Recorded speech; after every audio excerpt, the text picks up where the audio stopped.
سلام سلام ناي زفانين هردي تغتاتل تزقونكم نخلهم كم يالهم أنا إجابيري مسكن سلام يزبق الله خمسة أنا سلام زله والسلام قتلوا لي ناي كل جزء تمني تأيو إيشن بقار لما أنتي بحذر فيديو مزيكم الله إدميها لايك شير سبسكرايب ناقوركم بليز بيتسو كونوا جايز إيشن بقار لما أنتي بحذر فيديو مزيد الله ناو كبلكم مسايز أنحوم كولاكم يدلي لما عندي بطعم يزفله أوه أدوني النجان مالتيو كم بحدش እንደገና فقرة حديثهم فقرة ناب حدش مليسهم هزب سربرايز كورو أب أونلاين كوينهم جيم كتعوتو كوتاسي بزح ነገር كغوري لهم أدوناي سربرايز جيروا مالتي نيجاني ግን تعدي لاجاني بأونت تعدي ما راح ندزي دفكرك ودي محازم مركبن مالت تعدلتي قدامي ነገር ካብ ሓዝ ኩሉ ጎንፅታት ሓሊፉ ብዙሕ ነገር ካልእ እቲ ጎንፅታት ከም ዘሎ ኮይኑ ንኡ ንድሕሪት ገዲፉ ተመሊሱ ሕራይ ኢሉ እሺ ኢሉ ሓደ ናብ ፍቅሮም ተመሊሶም ከም እንደገና ሓድሽ ፍቅሪ ምምስራቶም ኦይ ለካ ወድስ እንተፍቂሩስ ይፀማም እዝኒ ድበሃል ከምዚአና ብጣዕሚ እዩ ገሪሙኒ ብኣንፃር እውን ደስ ይብልኒ ሓቂ ሓይሽ كبرات حواتي بطعمي دس زبل እና ፍቅሮም የብዝሐሎም እየ ክብል ዝደሊ ኣዲኡን ኣዶናይና ወለዳን ጃንውን ኣኪቡ ኣፋሊጥዎም ብፋሲጋ ነይሩ ቀፂሉ እውን ንገዝኡ ወሲድዋ ኣብ ገዝኡ ምሳሕ ጋቢዝዋ ምስ ኣዲኡ እሳ ግን እንታይ እዩ ትፀገም ንዳኣባ ናብ ወለዳስ ክትወስዶ ደይከኣለት ናብ ኣዲኣ ኣፍቲ ሆቴል ብቻ እዮም ተገባቢዞም እንተረኣዮም እምበር ናብ ናታ ገዛ ወሲዳቶ ኣይትፈልጥን እያ እና እቲ ምስጢር እንታይ እዩ እስኪ ትፈልጥዎ እንተደኣ ሃልይኩም ኣሕዋት ገለሉና ማለት እዩ ዋይ ንገዝኣ ዘይትወስዶ ምስ ኣዲኣ ወይ ምስ ኣባኣ ብጠቕላላ ንኩሎም ምስ ኩሎም ፋሚሊኣ ዘይተላልየሲ እንታይ ፀገም ኣለዎ ማለት እዩ ክቡራት ኣሕዋተይ እሱ ዝኩሉ መስዋእቲ እናኸፈለላ ዝኩሉ ፍቅሪ እንዳለገሰላ በቃ ይኖ ህይወቱ ዳርጋ እዩ ደሕልፈላ ከምዚ ኣነ ዝተዓዘብኩ ኣዶናይ ማለት እዩ ኢቭን ኩሉ ተመኒዎ ሕጂ ናይ ላይቭ ተኣትወሉ ቦታ ኣዘጋጅዩ ዲኮር ማለት እዩ ኣዘጋጅዩ ኩሉ ነገር ልዕሊ ማንም በቃ ፍልይ ዝበለ ዲኮር ገይሩ ኣብዚ ኮንክ ላይቭ ተኣትው ትኽእሊ ኢኺ ኣብዚ ኮንኪ ፋ ክትብሊ ኢኺ ኣብዚ ኮንኪ ደስ ዝበለካ ክትሰርሒ ኢኺ ኢሉ ንዓዓ ሕጉስቲ ካብ ምግባር ደዓቢ ነገር የለን ገይሩላ ድማ ገይሩላ ከብቅዕ እሳ ግን ምስ ወለዳ ዘይተላልዮ ዋይ እዚ ኣላትና ኣነ ሓንቲ ሕቶ ክትምለሰለይ ድደሊ ከምቲ ንሱ ምስ ኣዲኡ 10 ግዜ ናብ ኣዲኡ ናብ ገለን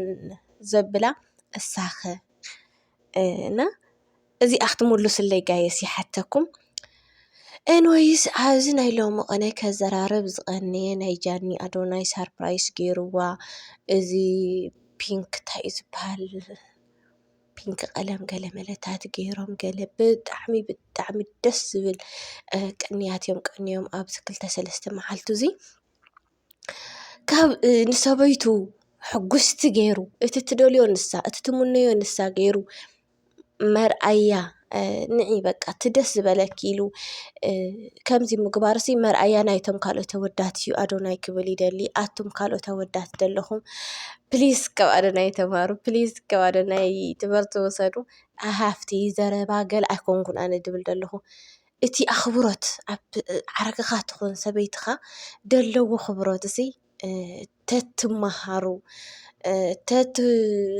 ተትነብሩሉ ንሱ ክብል ይደሊ ያ ንኩሉ ሰብ ኣይኮነን ሓደ ሓደ ከዓ ክንደይ ንፉዓት ከም ኣዶናይ ክትህልው ትኽእሉ ኢኹም ነቶም ገለገለ እየ ዝብል ዘለኹና ፕሊዝ ቀኒአይን ወይ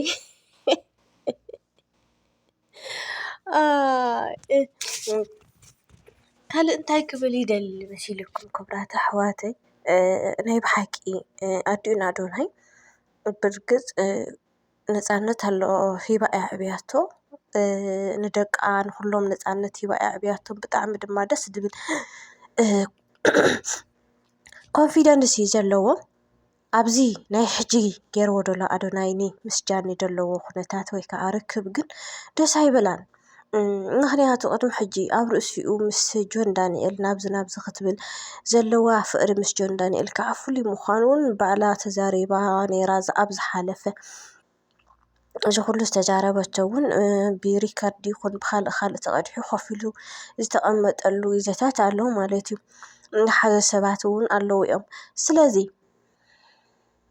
ኣዴና ኣዶናይ ውሽጣ ሕጉስቲ ኣይኮነትን ዋላ ኣብቲ መንገዲ ምሳሕ ዓዲሙ ድራር ከብልዖም ከሎ ኣዶናይ ብዙሕ ደስ ኣይበላን ግን በላይ በላ ምንም ክትገብር ስለዘይትኽእል ወዳ ስለዘፍቀረ ወዳ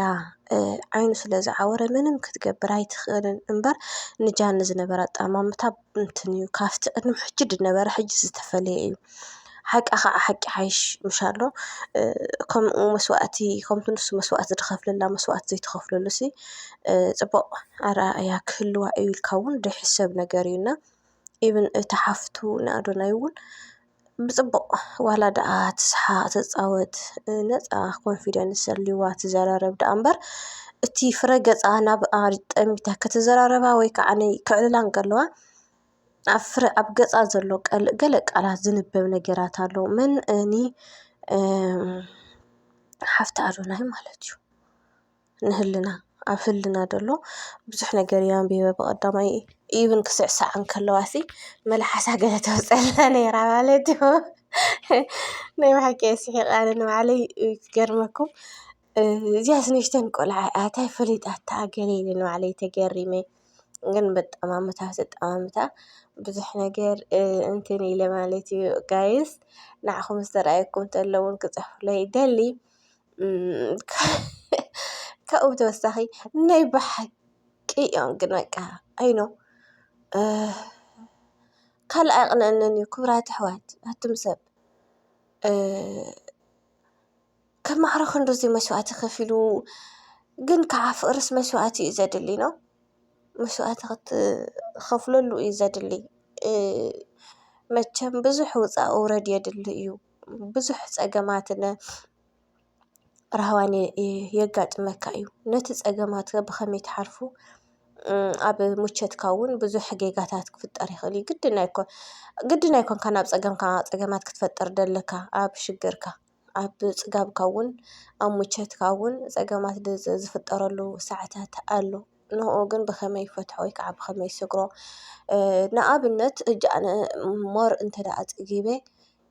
ልዕሊ ዓቐነይ እንተፀጊበ ጎይላ ከይደ እናተፃወትኩ በበዝሓ ፅጋበይ ምስ ሰባት ክበኣስ ይኽእል እየ ክዋቃዕ ይኽእል እየ እዚ እንታይ ዘምፅኦ እዩ ፅጋብ ዘምፅኦ እዩ እናተፅጋብ እውን ፀገም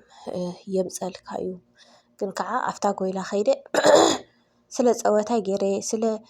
ደስታይ ኣንፊሰ ክምለስ ኣለኒ ድየ ኢለ ክሓስብ ደለንስ ኣብኡ ከይደ በቃ ኣነ መን ከማይ ገሊልካ ምሕማስ ወይ ከዓ ዘየድልዩ ነገራት ምግባር እዩ እና ይፈላለ ከም ዝኾነ እና ኣብ ፍቅሪ መስዋእቲ የድሊ እዩ ፍቅሪ ብጣዕሚ ሓያል መስዋእቲ እስካዕ ሞት ዘብፅሕ እዩ መስዋእቲ የድሊ እዩ ከምኡ ገይሩ ኣዶናይ መስዋእቲ ከፊሉ ናቱ ገይሩ ኣብ ዝለዓለ ደረጃ መብፅሑ ከዓ መርኣያ ናይ ኣወዳት እዩ ትንፍዓቱ ሞር ኣድኒቀዮ ማለት እዩ ጋይስ ብጣዕሚ እዩ ዝድነቕ ወዲ እዩ ንፉዕ ኢኻ ብጣዕሚ ቀፅለሉ ኣነ ዝኽብለካ ክብሎ ዝደሊ ንኣዶናይ ግን ምሻሎ ጥራያት ክዳውንታት ጥራይ ክትኮን የብላን ተኽኢሉስ በቃ እቲ ክዳውንታ እውን ተዘስተኻኽላ ሓደ ግዜ ጥዋታ ጥራያ ትመፅእ ሓደ ግዜ ሸለፋ ጥራሓ ትኸውን ብርግፅ እዚ ነፃ ኮንፊደንስ ክብሉ ይኽእሉ እንድዮም ከዓ ኣይ ደስ ኣይብልን ፅቡቅ ኣይኮነን ክዳንካ ተቀላሊዕካ ተቐፋፊፅካ እሞ ከዓ ሞ ርጡብካ እንዳተረኣኻሲ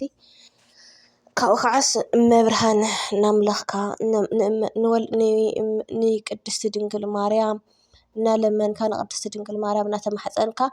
ናይ ዲያብሎስ ናይ ሰይጣን ፊልምስ ፅቡቅ ኣይኮነን ምርኣይ ብናተይ ኮይኑ ዝተረኣየኒ ማለት እዩ። ክቡራት ኣሕዋት ካፍቲ ብዙሕ ውሑድ እዚኣ እየ ክብል መፅየ ብካልእ ቪድዮ ክሳብ ንራኸብ ሰናይ ቅንያት ሳብስክራይብ እናገበርኩም